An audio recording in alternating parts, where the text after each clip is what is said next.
Elles ont entre 13 et 17 ans. Elles sont pour la plupart à l'école primaire ou au collège. Leur particularité, elles portent une grossesse dans l'indifférence totale de tous. Les chiffres qui nous proviennent des différentes études que nous menons sur le terrain indiquent que c'est un phénomène qui monte en puissance.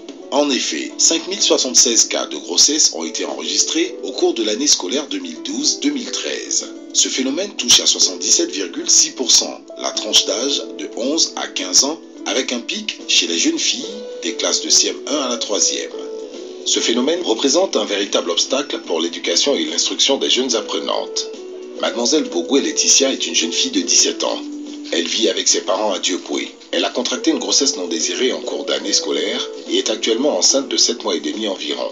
Je ne veux plus à l'école parce que j'ai tombé enceinte. La première grossesse, je l'ai eue en classe de CM1. J'avais 15 ans. L'auteur de la grossesse est un jeune homme sans emploi, âgé de 21 ans. On a commencé à l'âge de... Elle avait 14 ans. Sa maman n'était pas au courant pour le moment. Jusqu'à ce que la première grossesse arrive. Et si elle me pointait vers sa maman, elle me dit, ah, c'est moi, je suis l'auteur de la grossesse. Une fille qui prend une grossesse de cette façon-là, prise de honte, cette fille-là est obligée d'interrompre sa scolarité. Première situation. La deuxième situation, eh bien, c'est que c'est un facteur de découragement au niveau des parents. C'est la mère qui dit à les enfants que, ah, ma fille, il ne faut pas faire comme ça, il ne faut pas faire ça. Mais ça n'a pas été le cas. Moi, je ne suis pas là. Il va la surveiller. Le papa aussi, il n'a pas le temps pour surveiller les filles. C'est la mère. Mais la faute vient de moi. Outre les causes suscitées, il faut noter la paupérisation généralisée, le manque de communication père-enfant. Depuis que je suis née, mon père et ma maman s'attendaient. C'est notre dernière là. C'est qu'elle est née que les deux ne s'entendaient pas. Donc mon père l'a affecté ici, ma mère est à Abidjan. Nous tous on était à nos papas ici.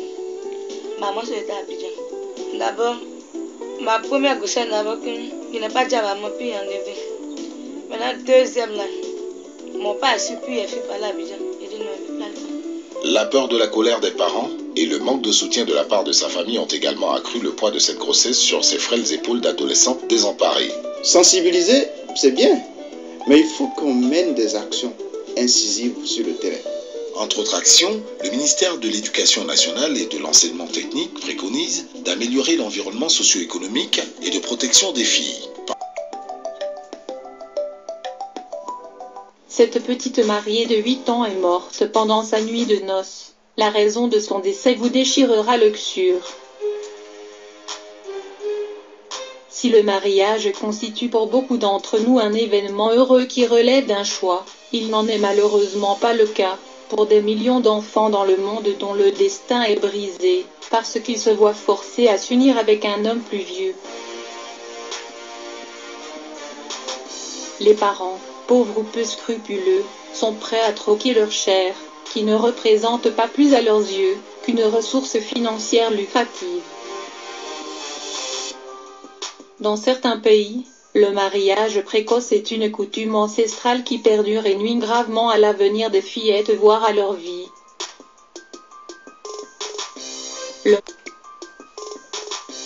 Le mariage d'enfants est une violation de leur droit le plus élémentaire, celui de vivre. Un tel acte, abject et contre leur gré, condamne le développement de l'enfant, le privant de son éducation, de sa santé et de son avenir. Le mariage précoce représente un risque pour la vie des fillettes à bien des égards. Étant trop jeunes pour avoir des relations sexuelles et tomber enceintes, elles ne survivent pas à la nuit de noces ou meurent en couche. Celles qui dépasseront ce cas vivront avec de graves séquelles ou seront victimes de violences et sévices. Dans la majorité des cas, ce sont les familles qui décident de marier leurs filles très tôt, parfois dès l'âge de 8 ans, pour des raisons multiples, financières mais aussi à des fins de transmission. Pour conserver la lignée, les fillettes sont mariées à un membre de la famille ou de la même communauté. Les filles ne sont pas les égales des garçons. Dans de nombreux pays, leurs parents les considèrent comme un fardeau ou moins productives que les garçons. Les mariés leur évitent de nombreuses dépenses et d'avoir une bouche en moins à nourrir. Comme il peut s'agir d'une tradition séculaire, avec laquelle il n'est pas envisageable pour ses parents de rompre. Ainsi faire voudrait dire rompre avec la communauté. Dans certains pays, les fillettes servent de monnaie d'échange pour rembourser une dette, ou sont mariées à leur violeur pour éviter à la famille d'être déshonorée. Une enfance volée parmi tant d'autres. Au Yémen, le mariage des filles, parfois âgées de 8 ans seulement, est très courant. Les chiffres sont alarmants, bien qu'il soit difficile de donner des statistiques exactes sur ce phénomène tabou et tu par beaucoup de familles. Les associations d'aide sociale révèlent que 13 des filles de moins de 18 ans au Yémen sont mariées, contre leur gré. Bonjour à tous. Bon, là, vous venez d'entendre quelques informations sur ces mariages avec des jeunes filles âgées de 8 ans. Ce qui est navrant, c'est que dans beaucoup de pays musulmans, ça continue à se pratiquer. Bon, je pense que c'est des pratiques ancestrales qui ne datent pas d'aujourd'hui. C'est comme la personne vient de le dire, certaines familles veulent se débarrasser de leurs jeunes filles. C'est pour cette raison qu'ils les donnent à marier dès l'âge de 8 ans ou 9 ans. Dans une précédente vidéo que j'avais intitulée Aïcha, la plus jeune épouse du prophète, j'évoquais le jeune âge d'Aïcha qui était de 6 ans lorsque le prophète de l'islam était venu lui demander sa main. Je disais entre autres que le judaïsme permettait aussi le mariage entre un homme et une fillette âgée de 3 ans et 1 jour. L'Ancien Testament nous avait raconté l'histoire du mariage d'Isaac, le fils d'Abraham, avec Rebecca, âgée seulement de 3 ans.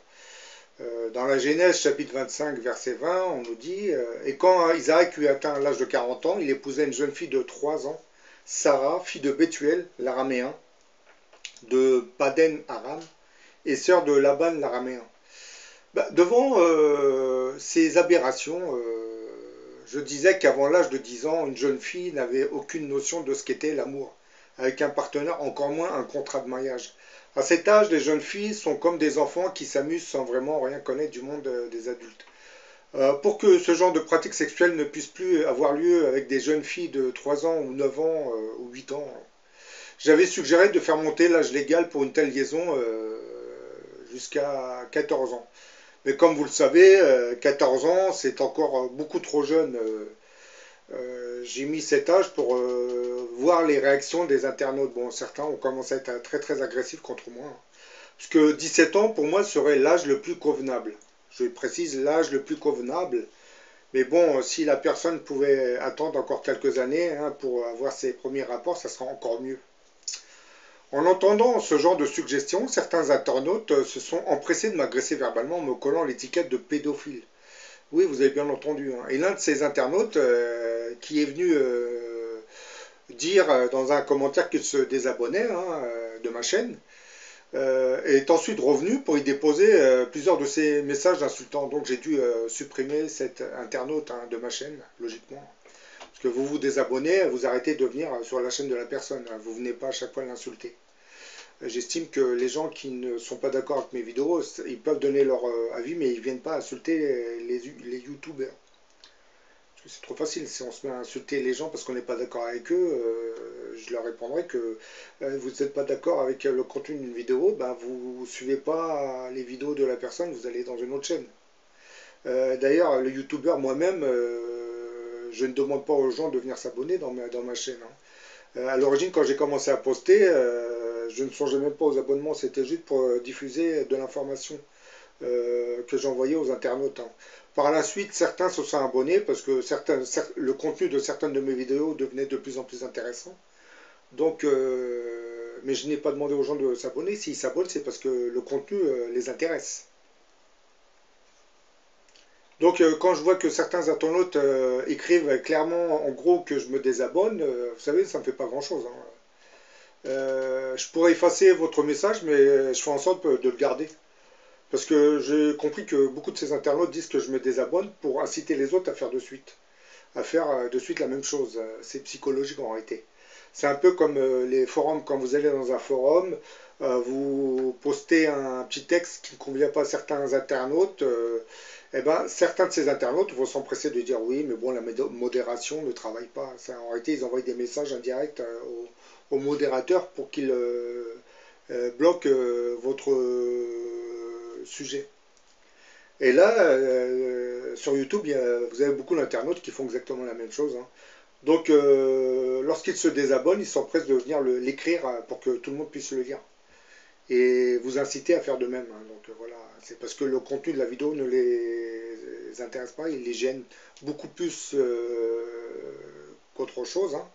Et comme ils ne veulent pas que d'autres internautes puissent voir ce qu'il y a dans le contenu de cette vidéo, ils vont vous dire que voilà, je me désabonne pour vous pousser à faire de même. Parce que je pense que beaucoup de ces internautes ont dû être comment dire, chagrinés par d'autres vidéos qui n'ont pas trop apprécié. Hein. Et avec le temps, bah, ils se disent que oui, bah, ils perdurent, ils gardent les mêmes thématiques, hein, ce youtubeur, mais bon. Bon, je reviens à ce que je disais là. En entendant ce genre de suggestions, lorsque j'avais parlé de 14 ans, alors qu'en réalité c'est plus 17 ans, mais bon, moi personnellement, je serais plus vers l'âge de 22 ans. Mais vous savez, suggérer l'âge de 17 ans plutôt que de voir ces jeunes filles de 8 ans se faire marier de force, je préfère qu'on attende 17 ans. Parce qu'à 8 ans, pour moi, ce sont des enfants. Voilà, on peut pas. Même si ces parents qui obligent leurs jeunes filles à se marier sont inconscients. Tout à l'heure, j'ai parlé dans l'extrait, vous avez vu l'extrait de la Côte d'Ivoire, c'est encore pire. Hein. La Côte d'Ivoire, ça va de 13 ans à 18 ans, hein, les grossesses. Hein. Bah, j'avais évoqué l'âge de 14 ans, mais bon, saviez-vous qu'aux yeux de la loi, l'âge légal pour avoir des relations sexuelles variait d'un pays à l'autre, hein, mais était placé à 15 ans en France. Avant cet âge, tout acte à caractère sexuel était considéré comme illégal, hein, et ce même si le partenaire se disait consentant ou consentante. Hein. En effet, le consentement est considéré comme impossible avant 15 ans. Quand je disais 14 ans, vous constatez que j'étais beaucoup plus proche de la loi que du pédophile, hein, dont certains m'accusent. Oui, je dis à certains internautes, modérez leur ton tout de même quand même. Parce que j'ai posé cette question à la personne qui disait pédophile de me donner la définition exacte du pédophile. Hein. Oui. Je pense personnellement que les jeunes filles ne devraient pas avoir de relations sexuelles avant 17 ans, surtout dans ces régions très très éloignées. Hein. Et étrangement, selon les statistiques, garçons et filles hein, ont aujourd'hui leur premier rapport sexuel plus ou moins au même âge. Je parle de la France là. En 2006, ils étaient estimés à 17 ans pour les deux sexes, hein, une moyenne très proche de celle des années 90. Hein. Parce que là, nous sommes en 2006. Hein. Chaque année, l'Institut national de prévention et d'éducation pour la santé réalise un baromètre sur différents aspects de la santé de la population française. Hein. Et le baromètre de la santé de 2010 révélait l'âge du premier rapport sexuel en France. J'ai bien entendu 2010. Hein. Et vous avez bien entendu 2010. Hein. C'est-à-dire, lorsqu'il révélait l'âge du premier rapport sexuel en France, c'est-à-dire l'âge auquel la moitié des personnes avaient déjà eu un rapport sexuel. Ben, en 2010, il était de 17,4 ans chez les garçons et 17,6 ans chez les filles. Et en 1940, cet écart était de 4 années. Hein. La moitié des femmes avaient eu des rapports sexuels à partir de 22 ans et les hommes 18 ans. Et avant les années 60, 1960, les femmes connaissaient souvent leur premier rapport sexuel avec leur mari, ou futur mari. Hein. Situation qui, comme vous le savez, a beaucoup évolué hein, ensuite. Hein, de plus en plus, le mariage s'est déconnecté de l'entrée dans la vie sexuelle. Hein. Quand je dis le mariage s'est déconnecté, c'est qu'on a commencé à développer le concubinage. Hein. Le pacte, c'est le mariage gay. Aujourd'hui, on est dans des sociétés où on permet le divorce. On facilite surtout le divorce. Hein. Bon, dans les années 1970 et 1980, l'âge du premier rapport sexuel avait diminué surtout chez les femmes. Et l'écart entre les sexes s'était réduit. La situation s'était stabilisée depuis les années 80-90. Hein. Et cela fait déjà une vingtaine d'années que l'âge de la première relation sexuelle se situait, se situe toujours, entre 17 et 18 ans. Donc lorsque je parle d'un âge légal qui commencerait qu'à partir de 17 ans, bah là, vous voyez que les statistiques ne font que vous confirmer ce que je suis en train de vous dire en réalité. Hein. Parce que moi j'avais imaginé, c'est ce qui se passe réellement en France. Hein. Les premiers rapports sexuels ont lieu vers l'âge de 17 ans. Hein. Et je trouve que cet âge de 17 ans est raisonnable, surtout pour les gens qui vivent dans ces régions où on marie les jeunes filles de 8 ans. On ne devrait pas, comme l'encouragerait le judaïsme, approcher des jeunes filles de 3 ans. À cet âge, ce sont encore des nouveau-nés. Quand je parle du judaïsme, je parle aussi de ces régions comme le Yémen, la Côte d'Ivoire et tout ça. Et je ne pense pas que Dieu ait imposé ce genre de loi. Je parle surtout du judaïsme. Elles viennent des hommes d'Israël qui, se croyant mandatés par la divinité, se permettaient certaines de ces frasques sexuelles qui répondaient beaucoup plus à un appétit sexuel exagéré qu'à une véritable volonté divine. Lorsque le prophète de l'islam avait décidé de contracter un mariage avec la jeune Aïcha, qui n'était âgée que de 9 ans, d'après les hadiths, il agissait selon son propre libre arbitre et en aucune manière sous l'influence d'une destinée qui aurait été écrite par Dieu. Comme je l'ai souvent dit, Dieu intègre dans le scénario de la destinée des prophètes et des messies certains programmes qui sont liés à l'accomplissement de ses desseins sur terre, mais Dieu, dans sa sagesse, n'écrit pas entièrement le scénario de la destinée de tous ces, la destinée totale de tous ces prophètes et messies. Il leur laisse tout de même un libre arbitre pour qu'ils puissent mener à bien la vie qu'ils souhaiteraient, sans être sous la contrainte d'une destinée écrite par avance par Dieu. Oui, parce que même les prophètes et les messies ont un libre arbitre, bien que le programme de leur mission est enregistré, avait été écrit par Dieu, leur vie, ils la feront en écrivant leur propre destinée, il ne faut pas l'oublier. L'actualité, ces dernières semaines, nous avait présenté 2 cas. Je parle de la France, bien entendu, je ne parle pas des autres pays, parce que je pense que des histoires comme ça, vous devez en avoir tous les jours. Donc l'actualité en France nous avait présenté 2 cas où des adultes avaient eu des relations sexuelles avec des jeunes filles âgées de 11 ans. Dans les 2 cas, des hommes de près de 30 ans avaient eu des relations sexuelles avec des petites filles de 11 ans, mais comme la loi française ne définit aucun âge en dessous duquel l'argument du consentement ne peut être avancé, le viol n'avait pas pu être retenu contre ces hommes. Mais à quel âge un enfant est-il capable de décider en conscience d'un rapport sexuel? Qui plus est avec un adulte, bien entendu. Il n'est pas envisageable qu'un enfant de 11 ans puisse donner un consentement entier et éclairé sur ce qu'est la sexualité, estimait déjà le professeur Philippe Duverger, pédopsychiatre au CHU d'Angers. C'est aussi ce que je pense. Personnellement, je pense qu'à cet âge, les enfants ne savent même pas ce que c'est que la sexualité, du moins l'amour surtout. Donc, par manque de loi, l'homme incriminé qui avait dû être acquitté pour le viol d'une fillette de 11 ans.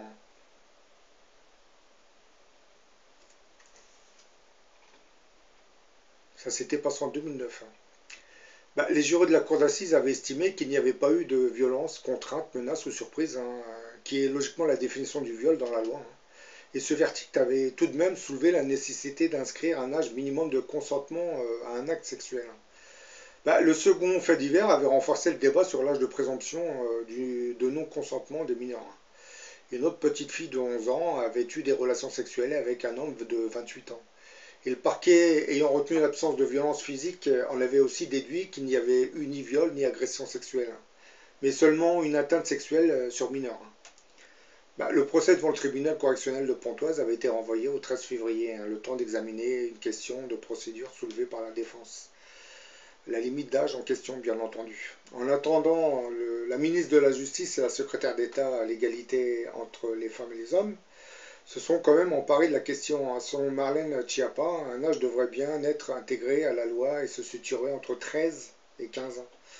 Même là, je trouve que c'est un peu tôt.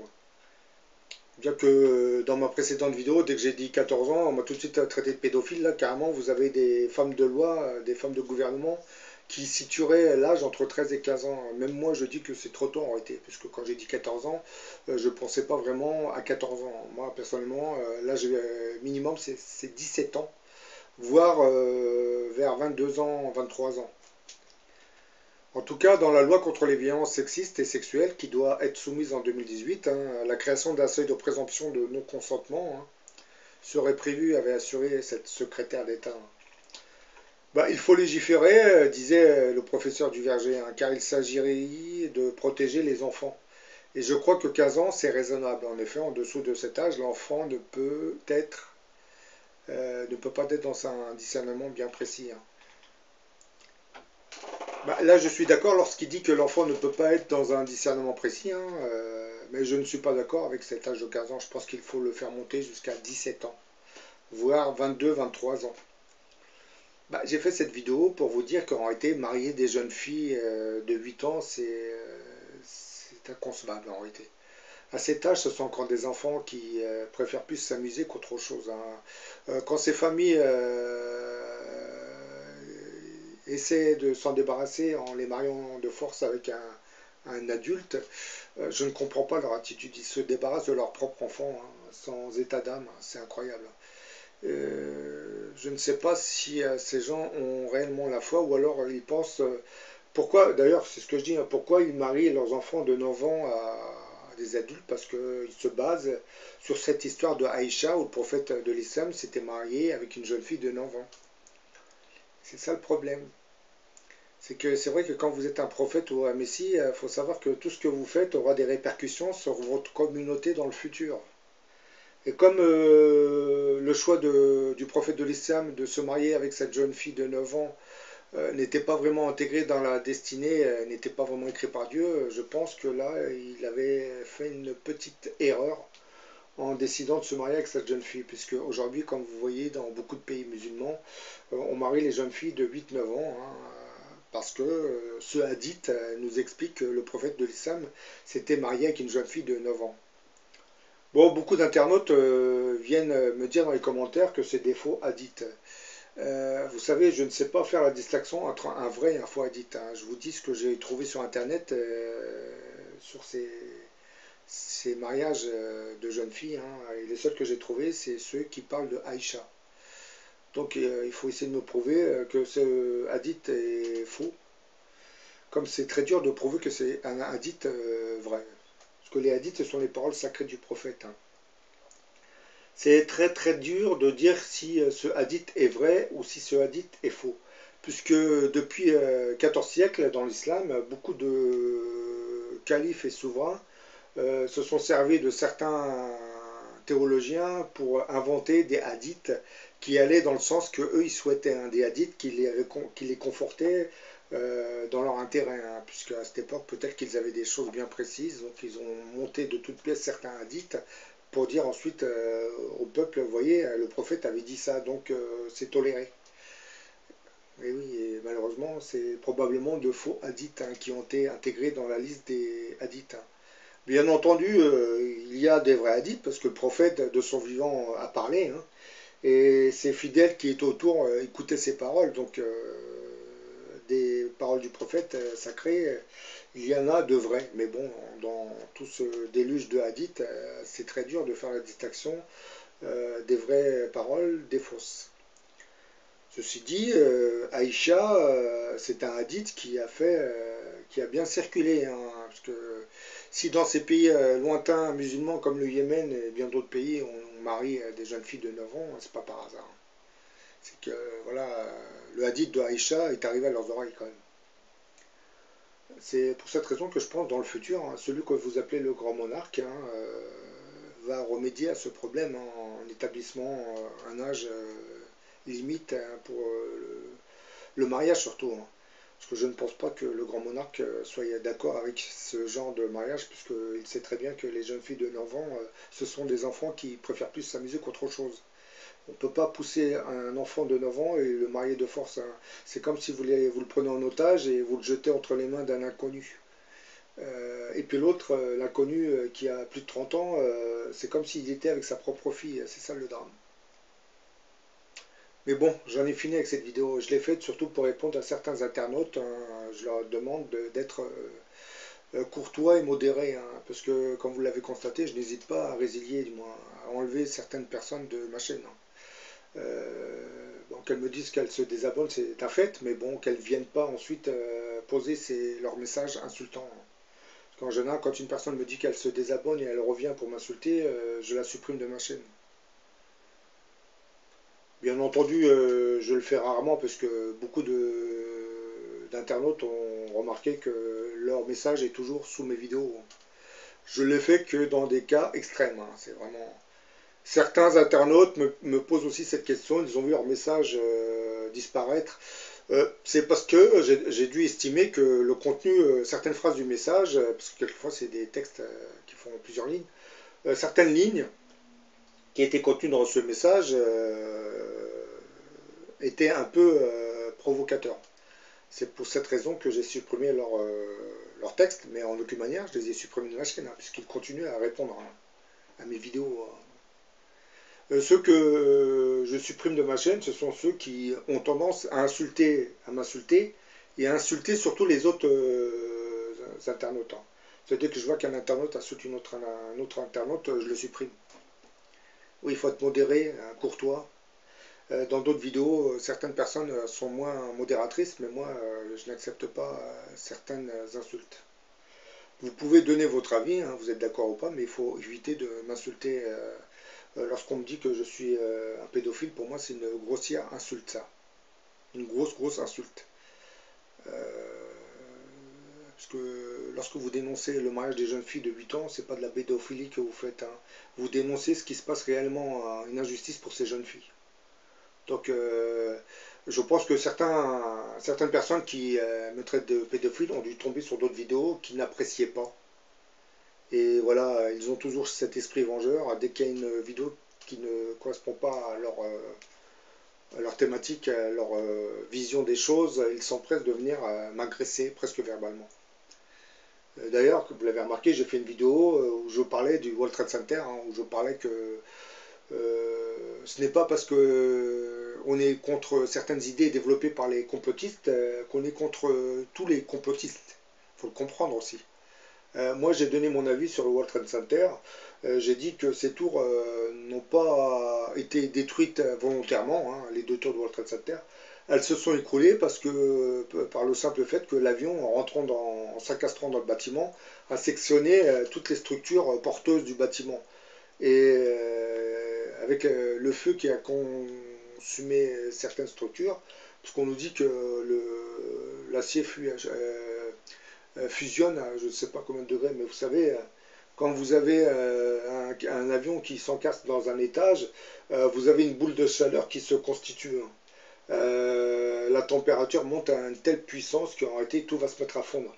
Parce que tout va servir de combustible à cet étage. Tout ce qui est table, tout ce qui est armoire, tout ce qui est ferraille, tout ça, ça va servir de combustible et augmenter la température ambiante. Et puis ça va grignoter les autres poutres structures porteuses, et logiquement ça va affaiblir l'étage. Hein. Donc ce qui s'est passé avec les 2 tours, c'est que l'étage où l'avion s'est encastré s'est simplement affaissé, parce qu'il n'y avait plus de structure porteuse, et lorsqu'il s'est affaissé, le bloc d'étage qui est au-dessus, ben, il est tombé dessus. Et ensuite, avec la réaction en chaîne, ça s'est écrasé sur les étages inférieurs qui sont tombés les uns après les autres. Et je ne vois pas où se trouve la démolition contrôlée. À part les projections de poussière par les fenêtres, mais je vous ai expliqué qu'en réalité, ce qui s'était passé, c'est lorsque ce bloc s'était affaissé sur l'étage qui n'avait plus de structure porteuse, en s'affaissant sur les autres étages, vous avez une pression qui est descendue par les cages d'escalier et d'ascenseur, et ce qui a projeté les poussières par les fenêtres. Ce n'est pas un souffle d'explosif à la dynamite, c'est juste la pression des étages supérieurs qui, en tombant, ont soufflé la poussière par les fenêtres. Donc faire un comparatif entre une démolition contrôlée et le World Trade Center, ça devient beaucoup plus risible que sérieux quand même. D'ailleurs, je vous avais montré une vidéo où je vous ai montré une démolition contrôlée à côté la tour du World Trade Center qui s'écroulait. On voit bien la projection des poussières, mais ça n'a rien à voir avec les deux. Bon voilà, j'en ai fini avec cette vidéo. Je l'ai faite pour que peut-être que ceux qui vivent dans ces contrées lointaines vont peut-être tomber sur ma vidéo et comprendre que c'est indécent de vouloir marier des jeunes filles de 8 ans. Il faut les laisser s'amuser, ce sont des enfants encore. Attendez 17 ans ou l'âge de 22 ans pour les marier, pas avant. 17 ans, c'est l'âge minime, hein, mais bon, c'est beaucoup plus raisonnable que 8 ans. 17 ans, c'est encore une ado, la jeune fille, mais elle est un peu plus mûre quand même. Hein. Et 22 ans, c'est encore mieux. Si vous les laissez se marier après 22-23 ans, là, c'est encore mieux, parce que là, elle est en capacité à raisonner concrètement, la jeune fille.